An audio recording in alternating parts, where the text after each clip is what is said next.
Assalamualaikum warahmatullahi wabarakatuh.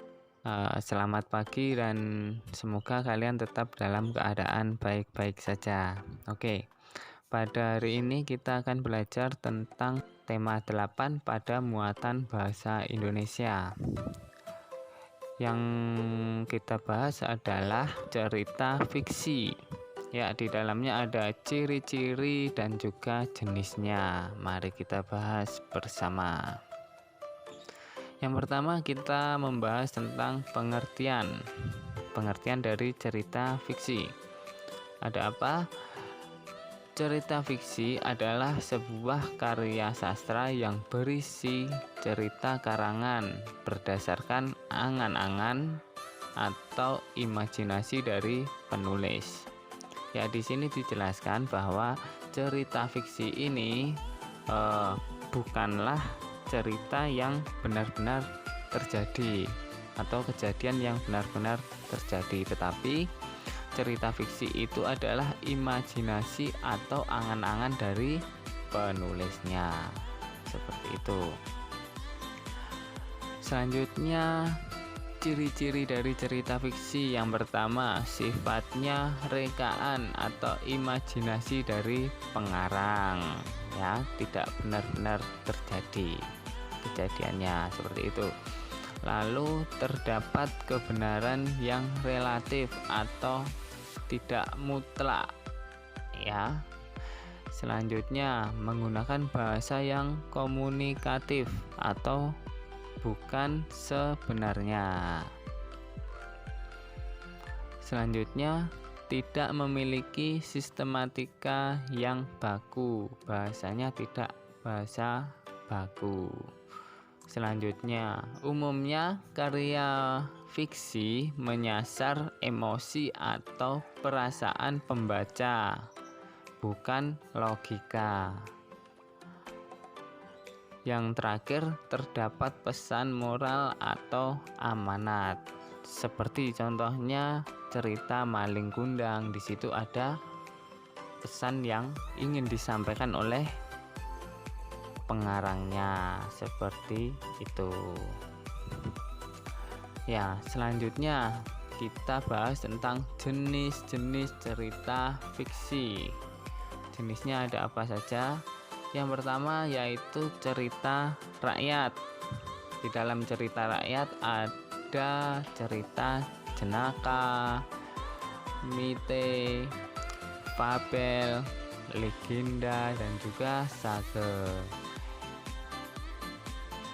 Terus yang kedua yaitu cerpen atau cerita pendek. Yang ketiga yaitu novel. Jenisnya ada 3. Ya, kita kupas satu persatu. Yang pertama cerita jenaka. Cerita jenaka tadi termasuk cerita rakyat. Ya, cerita jenaka yaitu cerita jenaka adalah cerita berisi kebodohan atau kecerdikan seseorang dan menimbulkan senyum atau tawa bagi pembaca atau pendengarnya. Ya, yang dinamakan jenaka itu pasti bisa membuat senyum atau tawa bagi yang membaca tentunya. Oke, contohnya apa? Contohnya adalah cerita Pak Pandir.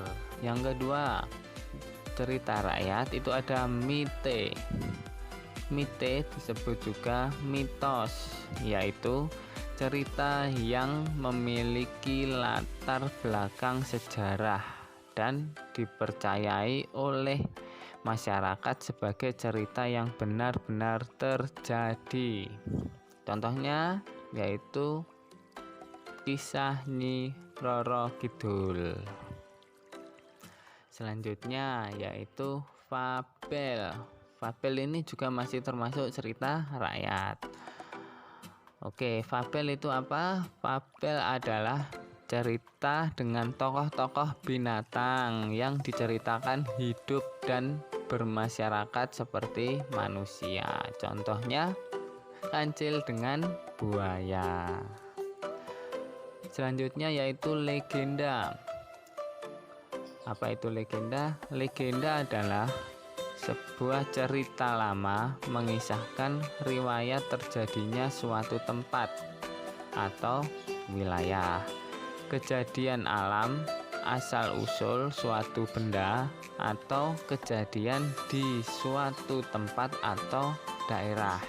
Contohnya seperti terjadinya Gunung Tangkupan Perahu.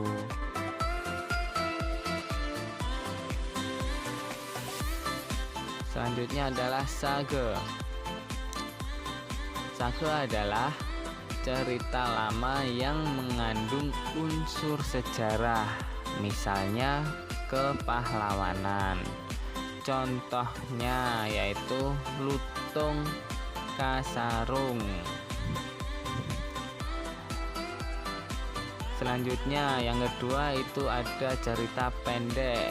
Ya, cerita pendek atau cerpen adalah cerita fiksi yang memaparkan kisah ataupun cerita tentang kehidupan masyarakat, kehidupan manusia melalui tulisan pendek kurang dari 1000 kata. Contohnya cerpen-cerpen anak pada majalah atau surat kabar. Selanjutnya yaitu novel.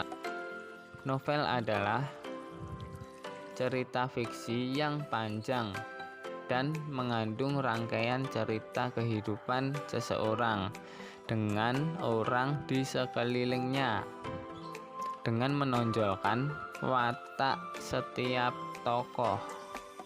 Contohnya Laskar Pelangi karya Andrea Hirata. Oke, sampai di sini pembahasan dari Bapak. Jika masih ada yang kurang paham bisa bertanya. Terima kasih. Wassalamualaikum warahmatullahi wabarakatuh.